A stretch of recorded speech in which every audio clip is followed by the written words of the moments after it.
أشهد أن محمد رسول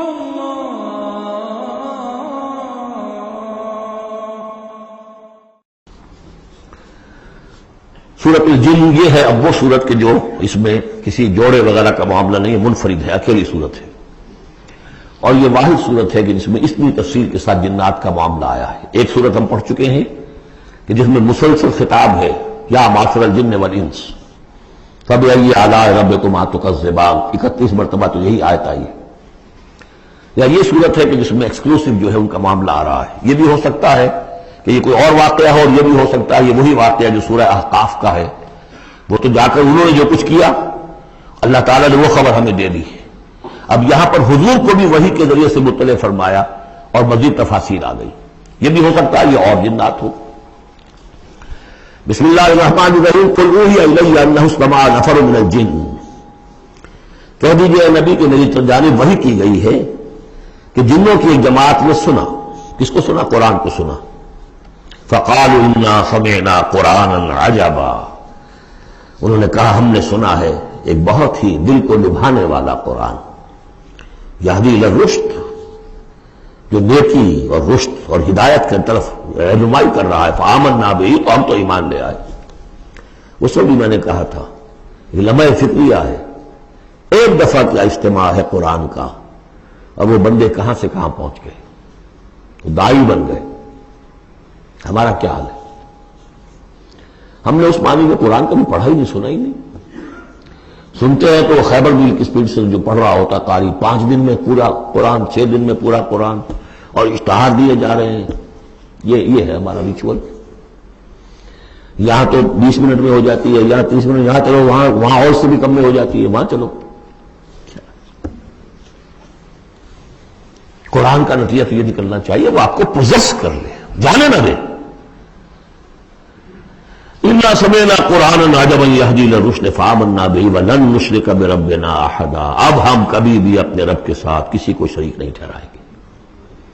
وَإِنَّهُ تَعَالَىٰ جَدُّ رَبِّنَا، اور یقیناً ہمارے رب کی عزت شان بہت بلند ہے۔ مَا اتَّخَذَ صَاحِبَةً وَلَا وَلَدًا، اس نے نہیں اختیار کی نہ کوئی بیوی اور جوڑو نہ کوئی اولاد۔ وَأَنَّهُ كَانَ يَقُولُ سَفِيهُنَا عَلَى اللَّهِ شَطَطًا، اور یقیناً ہمارا جو بے وقوف ہے بڑا، مراد یہاں پہ ہے وہی عزازیل، ابلیس، لعین، وہ چونکہ ہمارا ذرا بڑا بدگر ہے، تو وہ جو کچھ کہتا رہا ہے اللہ کے بارے میں، وہ باتیں جو ہیں وہ بہت ہی غلط تھی، شطط، خلاف حقیقت۔ وَأَنَّا ظَنَنَّا أَن لَّن تَقُولَ الْإِنسُ وَالْجِنُّ عَلَى اللَّهِ كَذِبًا، ہم تو اس گمان میں رہے، خوش گمانی میں، کہ جن اور انسان اللہ تعالیٰ کے اوپر جھوٹ نہیں باندھیں گے، لیکن وہ بدماش تو جھوٹ باندھتا رہا۔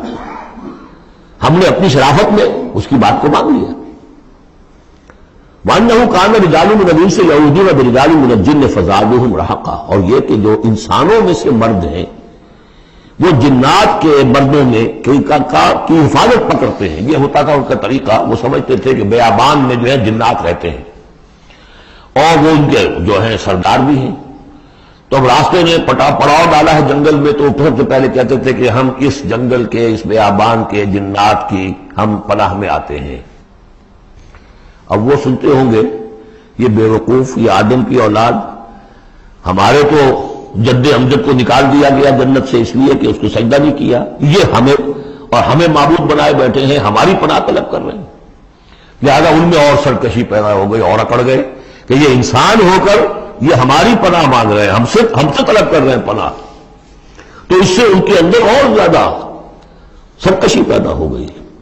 وَأَنَّهُ كَانَ رِجَالٌ مِّنَ الْإِنسِ يَعُوذُونَ بِرِجَالٍ مِّنَ الْجِنِّ فَزَادُوهُمْ رَهَقًا وَأَنَّهُمْ ظَنُّوا كَمَا ظَنَنتُمْ أَن لَّن يَبْعَثَ اللَّهُ أَحَدًا، اور دیکھو انہوں نے بھی ایسا ہی سمجھا جیسا کہ تم نے سمجھا ہوا ہے کہ اللہ کسی کو نہیں اٹھائے گا۔ اس کے 2 معنی ہیں، یعنی بعد سے بعد موت کوئی نہیں ہے، مرنے کے بعد جی اٹھنا نہیں ہے، اور یہ بھی کہ شاید اب اللہ کسی اور کو رسول بنا کر نہ بھیجے، أن يبعث الله أحدا، اس لیے کہ 600 برس بیت چکے تھے، وہ تورات سے واقف تھے جو سورہ احقاف میں تذکرہ آیا ہے، فترت وہی 600 برس، جو یہ طویل ترین وقفہ تھا نبوت کا، کہ کوئی نبوت کوئی رسالت دنیا میں نہیں، تو ان کو یقیناً اس سے خیال ہوا ہوگا کہ بس اب ختم ہوا معاملہ، اب کوئی اور رسول نہیں آئے گا۔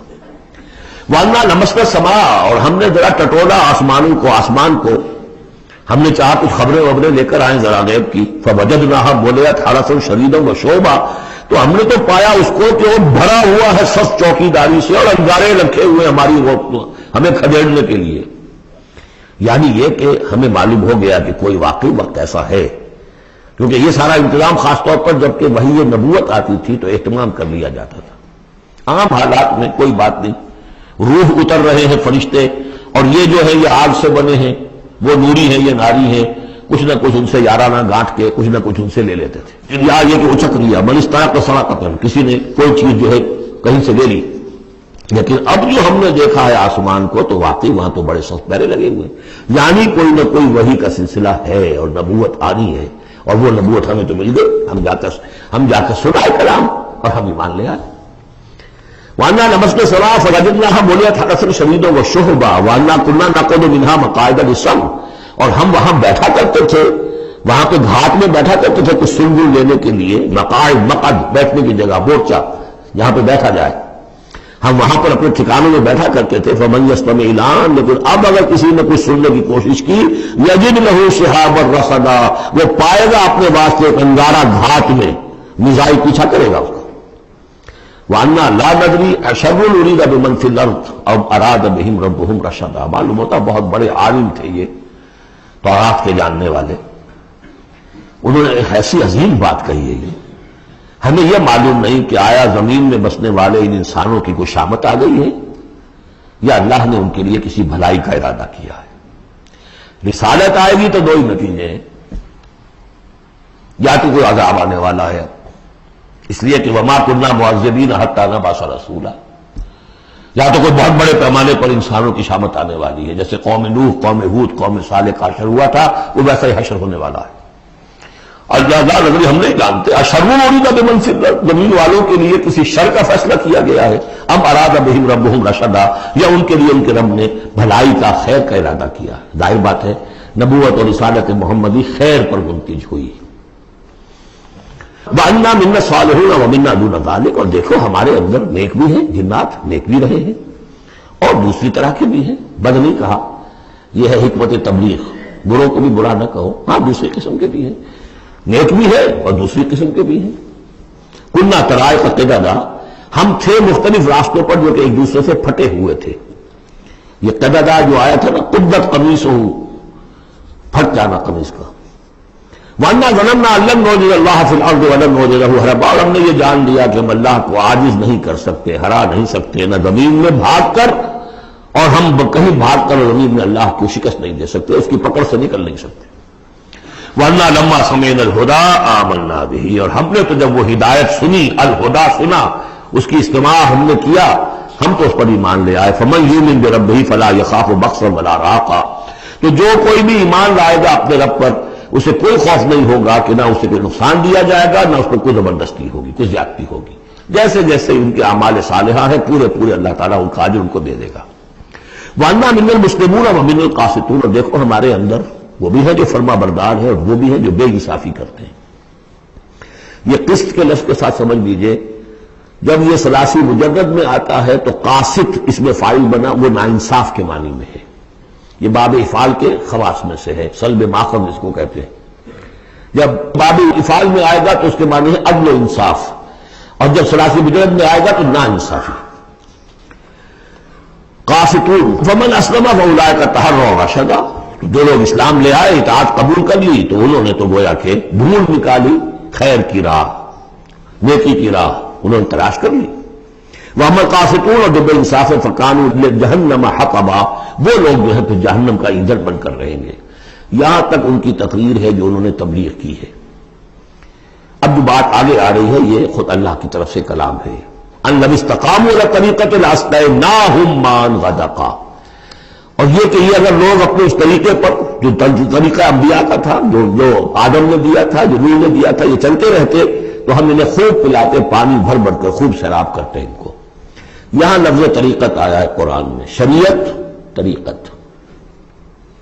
ثم جعلناک علی شریعۃ من الامر، شریعت اور یہ طریقت دونوں کا مفہوم ایک ہے، طریقہ اور شریعت. لیکن یہ کہ اس کا استعمال ہو رہا ہے کہ شریعت سے مراد لی جاتی ہے جو دین کا قانون ہے، اس کے ظاہری پہلو، قانونی پہلو.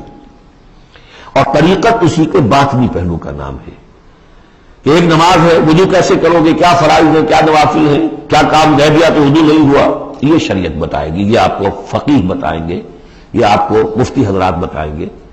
لیکن نماز کی اصل روح تو ہے خشوع اور خضوع، حضور قلب، یہ پھر طریقت کی طرف منتقل کر دیا گیا، بدقسمتی سے پھر ان کو پھاڑ دیا گیا، وہ علیحدہ علیحدہ ہو گئے۔ یہ سب چیزیں یکجا ہونی چاہیے تھی۔ اور جو ہمارے اولین صوفیاء ہیں وہ بہت بڑے عالم بھی تھے، ایسے نہیں تھے کہ صرف صوفی تھے، وہ بہت بڑے مفتی بھی ہوتے تھے، بلکہ اولین کیا، اس دور میں بھی جو میں نے آپ کو بتایا تھا کہ قاضی ثناء اللہ پانی پتی رحمت اللہ علیہ، وہ مفتی بھی ہیں، مفسر بھی ہیں، محدث بھی ہیں، اور بہت بڑے مرشد بھی ہیں، میرزا مذہب جانے جانا شہید کے خلیفہ ہیں۔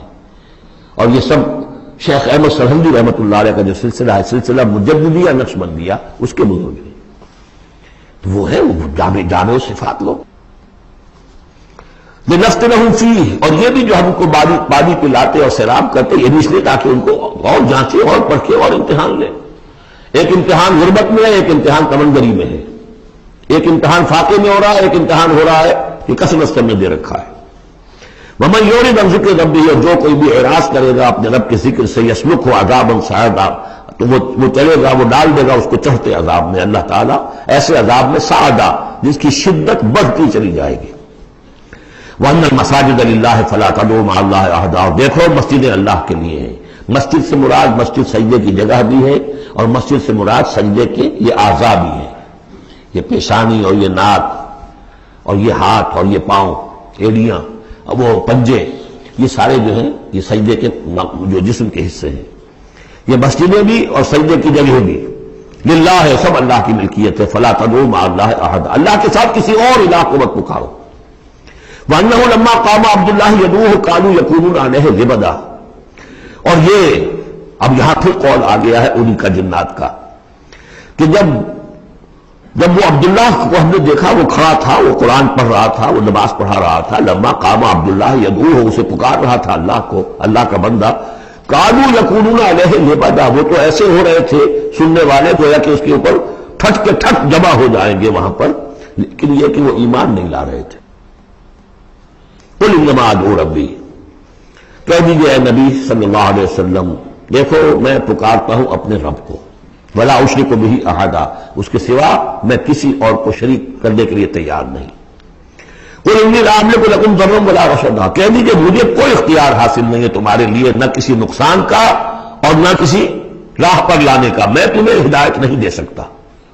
وہ آیت یاد کر دیجیے، انک لا تہدی من احببت ولکن اللہ یہدی من یشاء، اے نبی آپ ہدایت نہیں دے سکتے جسے بھی چاہیں، وہ تو اللہ ہی ہدایت دیتا ہے جس کو چاہتا ہے۔ قل انی لن یجیرنی من اللہ احد ولن اجد من دونہ ملتحدا، کہہ دیجیے میں ہرگز نہ پاؤں گا کہ مجھے اللہ کے سوا کوئی پناہ دے سکے، یجیرنی من اللہ احد، اللہ کی پکڑ سے بچانے کے لیے مجھے کوئی پناہ دے سکے میں نہیں پاؤں گا، ولن اجد من دونہ ملتحدا، اور اللہ کے سوا میں کہیں جو ہے کوئی اپنا سر چھپانے کی جگہ نہیں پاؤں گا، الا بلاغا من اللہ ورسالاتہ، الا یہ کہ میں اس کی طرف سے پیغامات اور اس کی طرف سے تبلیغ کا فریضہ سر انجام دوں۔ اگر میں نے یہ کام نہیں کیا تو میں پکڑا جاؤں گا۔ فَلَنَسْأَلَنَّ الَّذِينَ أُرْسِلَ إِلَيْهِمْ وَلَنَسْأَلَنَّ الْمُرْسَلِينَ، ہم تو پوچھ کر رہیں گے ان سے بھی جن کی طرف رسولوں کو بھیجا، اور پوچھ کر رہیں گے رسولوں سے بھی۔ وَمَن يَعْصِ اللَّهَ وَرَسُولَهُ، جو کوئی بھی اللہ اور اس کے رسول کی نافرمانی کرے گا، فَإِنَّ لَهُ نَارَ جَهَنَّمَ خَالِدِينَ فِيهَا أَبَدًا، تو اس کے لیے تو پھر جہنم کی آگ ہے جس میں وہ ہمیشہ ہمیشہ رہے گا۔ حتیٰ اذا رأوا ما یوعدون، یہاں تک کہ جب وہ دیکھیں گے جس چیز کی انہیں دھمکی دی جا رہی ہے، فَسَيَعْلَمُونَ مَنْ أَضْعَفُ نَاصِرًا وَأَقَلُّ عَدَدًا، اس وقت انہیں معلوم ہو جائے گا کون کمزور ہے مددگاروں کے اعتبار سے اور کون اقلیت میں ہے تعداد کے اعتبار سے۔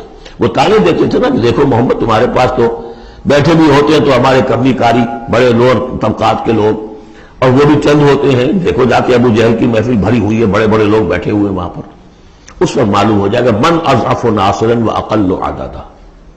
یہ سورہ مریم میں بہت تفصیل سے یہ مضمون آیا ہے۔ قل ندری اقریب ما توعدون ام یجعل له ربی امدا، کہہ دیجئے نبی مجھے یہ معلوم نہیں ہے آیا جس چیز کا تم سے وعدہ کیا جا رہا ہے، جس چیز کی دھمکی دی جا رہی ہے، وعدہ اور وعید بنیاد ایک ہی ہے، سب میں اصل الفاظ ایک ہی ہے، وعید دھمکی، وعدہ لیکن حروف اصلی وہی ہے. آیا وہ قریب آ چکی ہے شے یا ام یجعل لہ ربی امدا، یا یہ کہ میرا رب اس کے لیے ابھی کچھ مہلت دے، کوئی تمہاری رسی دراز کرے، یہ میں نہیں جانتا. یہ سورہ انبیاء کے آخر میں بھی آیا تھا. قل ادری قریب ام بعید ما توعدون، کہہ دیجیے نبی میں نہیں جانتا کہ جس چیز کا تم سے وعدہ کیا جا رہا ہے وہ قریب آ چکی ہے یا بھی دور ہے. عالم الغیب، وہی ہے غیب کا جاننے والا.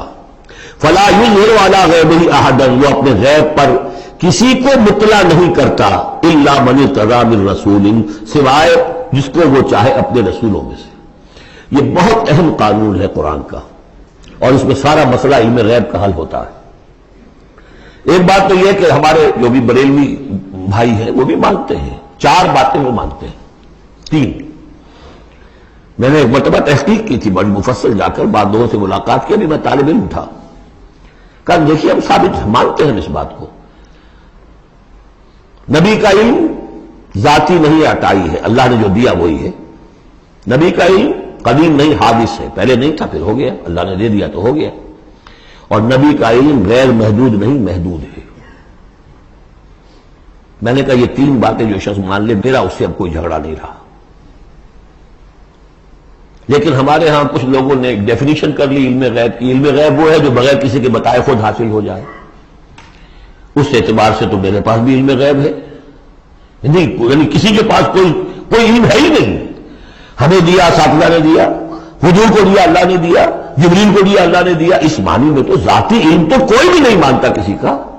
علم تو دینے سے ہوتا ہے. البتہ علم غیب کسے کہتے ہیں؟ وہ چیزیں جو ہماری نگاہوں سے چھپا دی گئی ہیں. وہ عالم غیب ہے، جنت ہے، دوزخ ہے، فرشتے ہیں، یہ سب کیا ہے؟ عالم غیب. تو نبیوں کو تو کچھ نہ کچھ حصہ اس کا دکھایا جاتا ہے تو نبی بنتے ہیں نا، ورنہ میرے اور نبی میں فرق کیا ہوا پھر؟ اگر میرا بھی علم وہی ہوتا ان السمع والبصر والفؤاد، تو میرے علم میں اور حضور کا بھی علم یہی ہوتا تو فرق کیا ہوا؟ حضور نے تو اس دوسرے علم کے اعتبار سے تو صاف کر دیا انتم عالم بامور دنیاکم. لیکن حضور کو معراج میں جنت دکھا دی، دوزخ دکھا دی. زمین پر رہتے ہوئے آپ نماز پڑھا رہے تھے، غالباً وہ جو کہ نماز پڑھائی جاتی ہے جبکہ بارش نہیں ہوتی، استسقاء کی نماز، اسی کے دوران اچانک ایک دفعہ آپ آگے بڑھے. لوگ حیران ہوئے کیا ہوا ہے، ایک دفعہ پیچھے ہٹے. لوگوں نے پوچھا بعد میں کہ حضور یہ نماز کا حصہ تھا، یعنی ہم بھی پھر اصطلاح کیا کریں اس نماز کے اندر؟ یہ فرمایا نہیں، اصل میں میرے سامنے جنت لے آئی گئی، اب بے اختیار میرا ہاتھ بڑھ گیا کہ میں اس کا پھل توڑ لوں، اور میرے سامنے اس کے بعد دوزخ لے آئی گئی اور اس کا جو بمکا آیا گرمی کا، اس سے میں بے اختیار پیچھے ہٹا. دنیا میں سیر کرا رہے ہیں، بہرحال یہ غیب ہی میں سے ہے. البتہ کل غیب یہ جو مانے اللہ نبی کے لیے وہ کافر ہے، اور وہ مانتے ہیں، بریلوی بھی مانتے ہیں. کل غیب کا کوئی سوال ہی نہیں. نبی کا علم محدود ہے، نبی کا علم حادث ہے، نبی کا علم عطائی ہے. 3 باتیں مان لیجئے. باقی نبی کا علم کتنا تھا کتنا نہیں تھا یہ میں کون ہوں ناپنے والا اور آپ کون ہیں ناپنے والے. دیا اللہ نے جو دیا، بتایا جو بتایا، اللہ اور خیر صلی اللہ. تو یہ عالم الغیب وہ ہے غیب کا جاننے والا. فلا یظہر علی غیبہ احدا، تو وہ نہیں مطلع کرتا اپنے غیب پر کسی کو. ہاں الا من ارتضی من رسول، سوائے اپنے رسولوں کے. کذالک نری ابراہیم ملکوت السماوات والارض، ہم نہیں پڑھ چکے؟ ابراہیم کو بھی ملکوت دکھائے، حضور کو معراج کی سیر کرائی. الا من ارتضی من رسول فانہ یسلک من بین یدیہ ومن خلفہ رصدا، جس کو رسول بناتا ہے، غیب کی خبریں دیتا ہے، پھر اس کے آگے اور پیچھے وہ اپنے باڈی گارڈ رکھتا ہے، چوکیدار رکھتا ہے. یسلک من بین یدیہ، اس کے سامنے بھی، ومن خلفہ، پیچھے سے بھی چوکیدار، حفاظت کرنے والے. لِيَعْلَمَ أَنْ قَدْ أَبْلَغُوا رِسَالَاتِ رَبِّهِمْ، تاکہ یہ بات بالکل واضح ہو جائے کہ انہوں نے واقعتاً اپنے رب کے پیغامات پہنچانے کا حق ادا کر دیا. جیسا کہ حضور نے پوچھ کر جواب لیا تھا، اِنَّا نَشْهَدُ أَنَّكَ قَدْ بَلَّغْتَ الرِّسَالَةَ وَأَدَّيْتَ الْأَمَانَةَ وَكَشَفْتَ الْغُمَّةَ وَنَصَحْتَ الْأُمَّةَ. ہم گواہ ہیں حضور. وَأَحَاطَ بِمَا لَدَيْهِمْ، اور اللہ تعالیٰ جو کچھ ان کے پاس ہے سامنے سب کا احاطہ کیے ہوئے ہے. وَأَحْصَىٰ كُلَّ شَيْءٍ عَدَدًا، اور ہر شے کی اس کی جو انوینٹری ہے وہ بڑی مکمل ہے، کوئی چیز وہاں سے غائب ہونے والی نہیں ہے، ہر ایک کا عدد کے ساتھ حساب کتاب کا اسے رکھا ہوا ہے.